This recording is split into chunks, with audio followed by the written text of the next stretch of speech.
साइली प्रशांत पाटिल जी। राधे राधे महाराज जी, आपके चरणों में कोटि कोटि नमन। गुरुदेव, नाम जप करने के बाद मन की स्थिति अच्छी रहती है, परंतु घर पर पति से झगड़ा हो जाए तो मन की स्थिति फिर बिगड़ जाती है। ऐसी स्थिति में हमें लगता है पति से झगड़ा क्यों होता है? जब हमारा पति आराध्य देव है तो झगड़ा क्यों होता है? आराध्य देव से झगड़ा कैसा?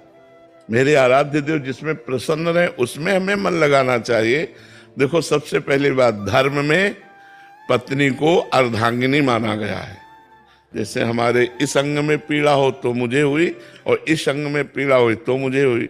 धर्म में पति को परमेश्वर का दर्जा दिया गया है हमारे सनातन धर्म में, कि पति हमारा परमेश्वर है, पति हमारा भगवान है। तो हम अपने भगवान से झगड़ा क्यों करें? प्यार करें कि झगड़ा करें? झगड़ा करने का मतलब है आपकी मांग कुछ और है, आपकी चाहत कुछ और है। बिना कामना के क्रोध का प्रादुर्भाव नहीं होता। कामा संजायते क्रोधा, क्रोधा स्मृति विभ्रमा, स्मृति भ्रंशात बुद्धिनाशो, बुद्धिनाशात प्रणश्यति। हमारी कोई कामना है तो हम अपनी कामना को अपने पति पर न्यौछावर कर देते हैं। झगड़े का कोई सवाल ही नहीं उठता। पति पत्नी में झगड़े का तो कोई सवाल ही नहीं उठता। उसका झगड़ा भी एक प्रेम बढ़ाने वाला होता है।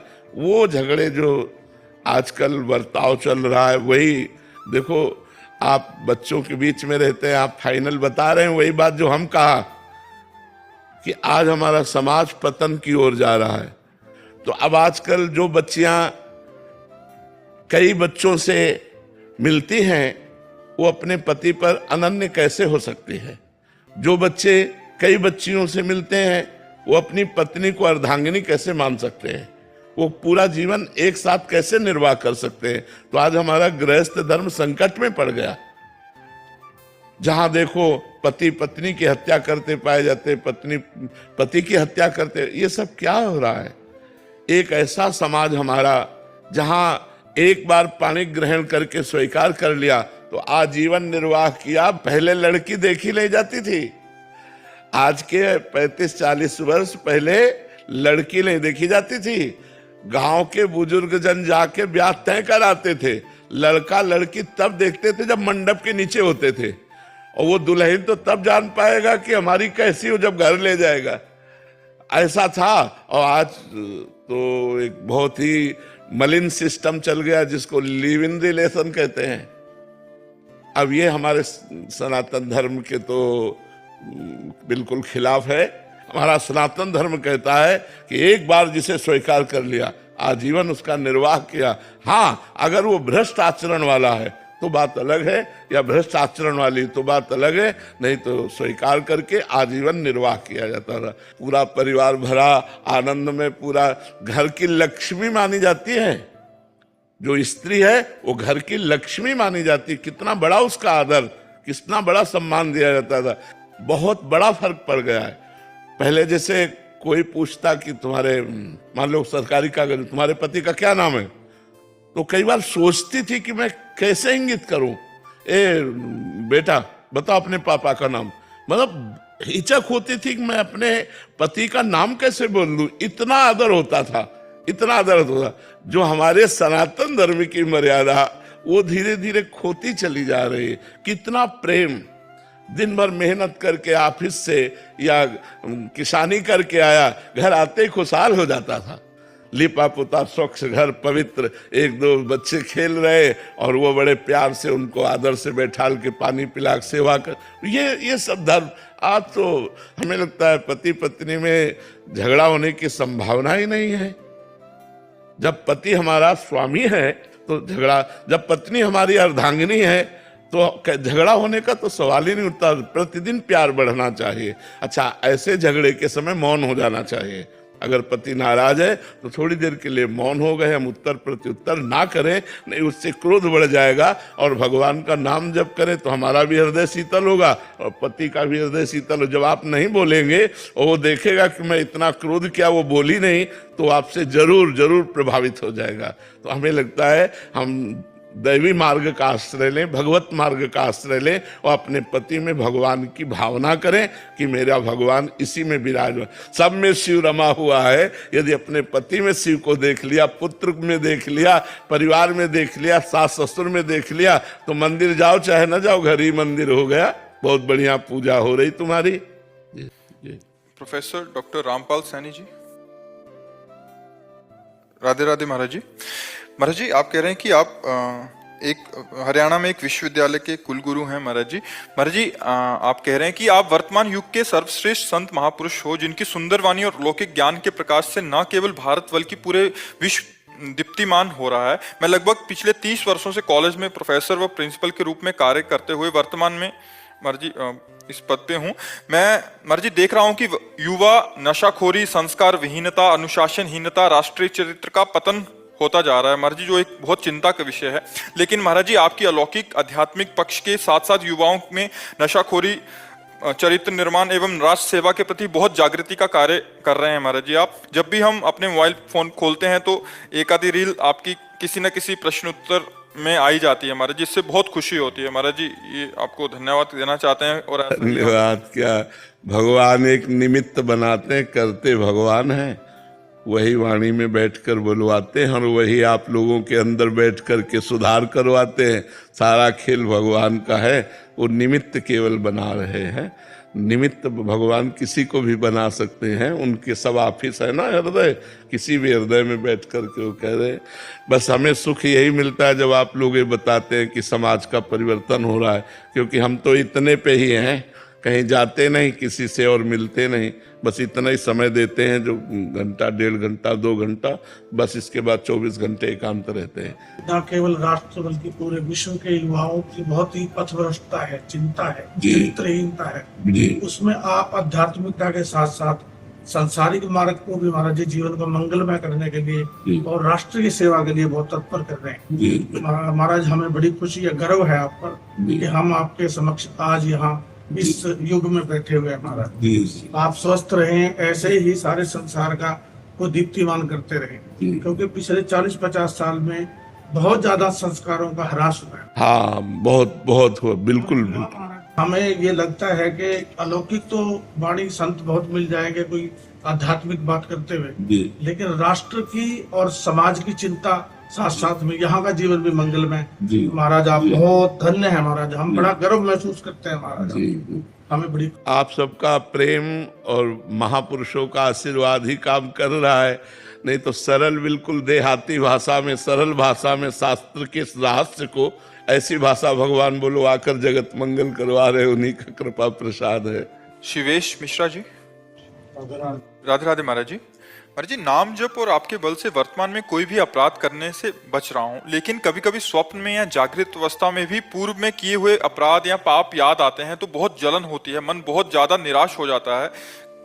क्या मैं कभी वही जलन जो किए हुए अपराध उनको भस्म कर देगी, वही जलन हृदय को पवित्र कर देगी, वही जलन भगवान के मार्ग को प्रशस्त कर देगी। सहना चाहिए। यम ही न व्यथ्यन्ते ते पुरुषम पुरुषर्षभ सम दुखा सुखाधीरम स्व अमृतत्वाय कल्पते। जो हृदय में व्यथा पैदा होती है, जलन होती है, उसको जो सह जाता है, सुख दुख को समान भाव रखने वाला परम पद का अधिकारी हो जाता है। तो पाप कर्म नवीन तो करे ना, और पुराने पाप कर्मों का जो दुख सुख परिणाम है उसे हम सह ले। समझ रहे ना? सुमित गर्ग जी करनाल से। राधे राधे महाराज जी। महाराज जी, वृंदावन में सभी लोगों को का मानना है कि यदि हमारी अंतिम श्वास वृंदावन में निकली तो हमें मुक्ति मिलेगी। महाराज जी, ऐसा क्यों? वो परमात्मा तो सभी जगत में विराजमान है। लेकिन ये भगवान का घर है, अगर उस रूप में ना मानो तो इतने ठाकुर दिल्ली में विराजमान है क्या? जितने वृंदावन में ठाकुर जी के स्वरूप विराजमान है, जितनी भागवत विराजमान है, जितने शालिग्राम विराजमान है, जितने भक्त विराजमान है, यहाँ की एक एक कण आंसुओं से भींगी हुई है, गोपियों से लेकर अभी तक। कितने भक्तों ने श्री कृष्ण प्रेम के आंसुओं से इस रज को भिगोया है। और धाम की एक महिमा है, जैसे पूरा विश्व भगवान है, लेकिन काशी एक अलग है, अयोध्या एक अलग है, ऐसे वृंदावन धाम एक अलग है, ये भगवान का धाम है, यहाँ शरीर छोड़ने से भगवान की प्राप्ति होती है, ये दृढ़ विश्वास रखना चाहिए, इसमें संशय नहीं करना चाहिए। समझ पा रहे हो किसका प्रश्न है? जी महाराज जी, लेकिन कबीरदास जी की अगर जीवनी सुनो। जी, तो आप कबीरदास जी हैं? नहीं नहीं नहीं। फिर कबीरदास जी ने तो कहा कि अगर काशी में मरने से मुक्ति मिलती है, मैं मगहर में जाकर मरूंगा जहां मरने से नरक मिलता है, राम नाम मेरे रोम रोम में बसा हुआ है, मैं उसके प्रभाव से भगवान के धाम में जाऊंगा। आप विचार करके ध्यान दीजिए, अगर तुम कबीरदास जी की जैसी स्थिति प्राप्त किए होते तो तुम्हारा प्रश्न ही ना उठता। जी। तो हमें चाहिए कि महापुरुषों की स्थिति हम अपने ऊपर लाने की चेष्टा करें कि हम वैसा बने, लेकिन हम महापुरुष बन नहीं सकते। जो बचपन से सिद्ध रामानुरागी हैं, ऐसे सिद्ध महापुरुष हैं कि अग्नि के बीच में बैठाल दिए गए, आसपास जैसे प्रहलाद जी को लकड़ियों से ढक दिया गया, ऐसे ही बादशाह ने कबीरदास जी को लकड़ियों से ढक दिया, आग लगा दिया, रोम नहीं झुलसा। और यहाँ एक दिया सलाई लगा के देखो, अगर छाला ना पड़ जाए तो मुझे बताना।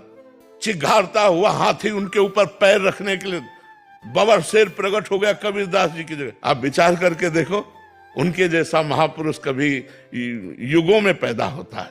जैसे भगवान का अवतार होता है, ऐसे महापुरुषों का अवतार। हम मीरा जी नहीं बन सकते, हम कबीर जी नहीं बन सकते, हम प्रहलाद जी नहीं बन सकते, हम उनकी चरण रज लेकर उनके बताए मार्ग पर चलने की चेष्टा कर सकते हैं। बात समझ रहे हो? तो कबीरदास जी स्वयं धाम है, उनको धाम की जरूरत क्या है? जिसके रोम रोम में राम है, वो तो चाहे जहां शरीर त्यागे हो तो भगवान को प्राप्त होगा। रोम रोम में राम रमे थे कबीरदास, रोम रोम ब्रह्ममय है, वो ब्रह्म स्वरूप थे। तो आप उनकी बात तो अपने जनरल में लाइए मती, वो तो बहुत ऊंची स्थिति के महापुरुष थे। तो भगवान के जो धाम बने हुए हैं, ये भगवान की कृपा है कि जैसे माया है सबको आकर्षित करके नरक ले जाती, तो भगवान के कुछ धाम महिमा में ऐसे बने कि अगर हम यहाँ शरीर छोड़ें भगवान का स्मरण करते हुए तो हमें भगवान की प्राप्ति हो जाए। इसमें भी भगवान का स्मरण प्रधान है।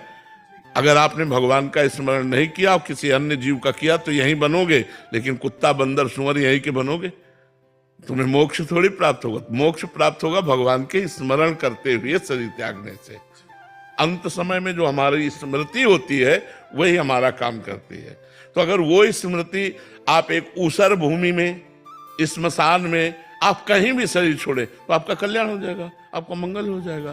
पर धाम की महिमा इसलिए है कि यहाँ जगत जगत भगवान के कीर्तन करने वाले भक्त हैं, भगवान का तो हमारी स्मृति भागवतिक होती है। आसपास चार शराबी हों, गंदे आचरण करने वाले हों तो हमारे भजन में विघ्न पड़ेगा, लेकिन चार भजन करने वाले हों, अच्छे भाव वाले हों तो हमें सहयोग मिलेगा ना। तो धाम में तो सब भजन करने वाले, और धाम भगवत स्वरूप स्वयं में अपने आप में है। ठीक है ना? महाराज जी, आपने लिखा है कि वो परमात्मा तो सभी जगत में विराजमान है, ऐसा अनुभव है? नहीं, ऐसा अनुभव है। अनुभव होना और बात करना, देखो हमारी जो बात होती है वो स्थिति की होती है। हमने वेदांत तो का कंठस्थ कर ले, लेकिन वेदांत की स्थिति लाना, नामात्मा प्रवचने न लभ्या न मेधया न बहुना श्रुते न। वेदांत का प्रवचन कर लेना ब्रह्मबोध नहीं है, वेदांत का प्रवचन सुन लेना ब्रह्मबोध नहीं है, बहुत बुद्धिमान हो जाना ब्रह्मबोध नहीं है। ब्रह्मबोध तो एक अलग वस्तु है। जब आपको ब्रह्मबोध हो जाएगा तो आपके अंदर कोई प्रश्न नहीं होगा। ब्रह्मभूता प्रसन्नात्मा न सोचति न कांक्षति समः सर्वेषु भूतेषु मद भक्तिम लभते पराम। वो अपने स्वरूप में स्थित, किसी को बताने की जरूरत नहीं। वो परमात्मा सब जगह व्याप्त है, वो आप हैं। अब बताने की जरूरत क्या, प्रश्न करने की जरूरत क्या है? समझ रहे हो? इसी का अनुभव करो, ईमानदारी से अनुभव करो। मनुष्य जन्म इसी के लिए मिला है कि आप उसी परमात्मा का स्वरूप हैं, आप कोई और नहीं है। किसी और परमात्मा की खोज नहीं करनी। अगर आप मान लो जैसे कबीर दास जी या बड़े महापुरुषों के, तो उन्होंने जब खोजा तो यहां पाया, कहीं बाहर थोड़ी मिला। और जब यहां मिला तब बाहर भी देखो तो वही है, भीतर भी देखो तो वही, सर्वत्र वही रमा हुआ है, दूसरा कोई नहीं है। स्तुति शर्मा जी, राधे राधे। राधे राधे महाराज जी।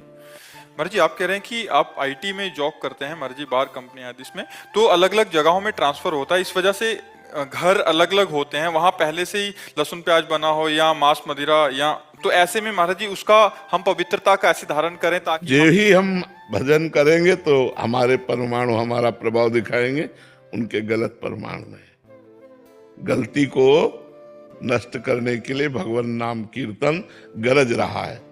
अगर हम एक कमरे में जाएं और वहां आधा घंटा नाम कीर्तन करें, वो पवित्र हो गया, उस कमरे का कण कण पवित्र हो गया।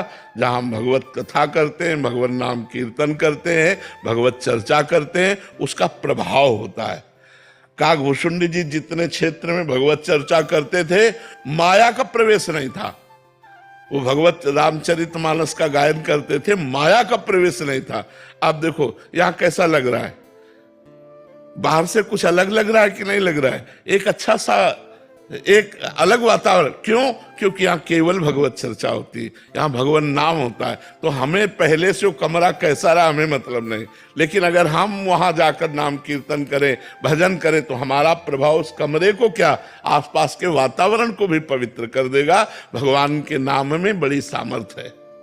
रजनीकांत पांडे जी, राधे राधे महाराज जी। महाराज जी, यूट्यूब के माध्यम से 6 महीने पहले आपसे जुड़ा हूं। महाराज जी, आपने नाम जप की लत सी लगवा दी है मुझे, और नाम जप से जो आनंद मिल रहा है वो बयान नहीं कर सकता। परंतु एक तकलीफ हमेशा होती है कि मैंने नाम जप अपने शरीर की 42 वर्ष की आयु शेष होने के बाद शुरू किया। कोई बात नहीं, जब जगे तब जगे। मान लो अब लो नशानी अब ना नशई हो, आज तक हमारा समय नष्ट हुआ, गलत आचरणों में गया, अब नहीं करूंगा। और खूब नाम जप करो। अभी लत नहीं लगी, लत जब लग जाएगी तब तुम्हें हमारी बात पर ध्यान देना होगा। जिसको नाम की लत लग जाती है, तब वो प्रलोभन और प्रतिकूलता 2 चीजें फेंकी जाती हैं। माया या तो इतना प्रलोभन फेंकेगी कि आप भूल जाओ, और या इतना भय फेंकेगी कि आप भूल जाओ। जो प्रलोभन और भय दोनों से निकल जाता है, तब नाम का नशेबाज कहा जाता है। अभी तो नशा सीख रहे हो, अभी नशेबाज नहीं हो। क्या ऐसा करें कि ये जन्म नहीं, जो एक और जन्म चाहिए जिसमें मैं विरक्ति के मार्ग में रहकर प्रिया प्रीतम की उपासना कर सकूं। मुझे एक मनुष्य जीवन दोबारा। हाँ, नाम जप करो और भगवान से प्रार्थना करो। ज्यादा नाम जप लिया और मोक्ष मिल गया तो यार वो बहुत कठिन है, उसका मिलना बहुत कठिन है। कोई खिलवाड़ न समझे। तुम तो 6 महीने से जप रहे हो, हम 13 साल के थे तब से जप रहे हैं। और वो मिलता भी है ना, तो इतनी प्यास बढ़ जाती है उसके देखने की, उसके मिलने की, तो मिलना नहीं लगता। तन मन के बिछुरे नहीं, चाह बढ़े दिन रैन, और कबों संजोग न मानही, देखा ही भरी भरी नैन। ऐसा लगता मैंने कभी देखा ही नहीं, अभी तक मिले ही नहीं। मिले हुए मनो कबों मिले ना। वो ऐसे ठाकुर थोड़ी है, ऐसा रूप थोड़ी कि एक बार देख लिया यार अब हो गया। नहीं, पागल बन जाओगे, प्यासे बन जाओगे, उस रूप के दीवाने बन जाओगे, और यही मांगोगे कि जन्म जन्म हमारा भगवान के नाम में, रूप में, लीला में अनुराग हो। मुझे मोक्ष नहीं चाहिए, मेरा बार बार जन्म हो और मैं भगवान की भक्ति करूं। तो यही हर भक्त मांगता है। खूब नाम जप करो और भगवान से ऐसी प्रार्थना करो, वो करुणा सागर हैं। और इस बार 42 बीत गए, अगली बार जन्म से ही भक्ति प्रारंभ हो जाए और पूरा जीवन भगवान में दे दिया जाए, सर्वोपम बात है। लेकिन धन्य भाग है, कम से कम जग तो गए। जग गए, जितने में जग गए उतने को संभाल लो तो बात बन जाएगी। जितने में हम जग गए उतने। और भगवान का मिलना, आप इसे खिलवाड़ मत समझना, इसे खिलवाड़ मत समझना। बहुत नटनागर है, बहुत छलिया है, बहुत कठोर भी है और बहुत कोमल भी है। उसको क्या कहा जाए? रुला रुला करके एकदम सब कुछ विस्मरण करा देता है, तब जाकर वो अपनी झांकी देता है। ऐसे थोड़ी होता है। जब झांकी मिल जाती तब तो आग लग गई, तब आग लग गई। पहले चिंगारी थी, फिर ज्वाला बल जाती है, फिर तो हर समय वो जैसे गर्मी है और हमें थोड़ी बर्फ डाल के पानी दिया जाए ठंडा तो अच्छा लगेगा ना, लेकिन बर्फ की सिल्ली पे लिटा दिया जाए तो मिनटों में ही परेशानी पैदा हो जाएगी। नहीं मतलब अति ठंडा, हमारे पूरे शरीर को अति ठंडा दिया जाए तो सह नहीं पाएगा। ऐसे अति आनंद, आनंद थोड़ा बूंद टेस्ट आ गया, चुल्लू भर हाँ, लेकिन आनंद समुद्र, भगवान कौन है? जो आनंद सिंधु सुख राशि, आनंद की पीड़ा, आनंद की पीड़ा, ऐसी विकलता आनंद की। अब वो है ही नहीं जगत में जिससे उदाहरण दें कि मानो ऐसे से ऐसा, उपमा रहित है वो। भगवान का जो आनंद है वो उपमा रहित है।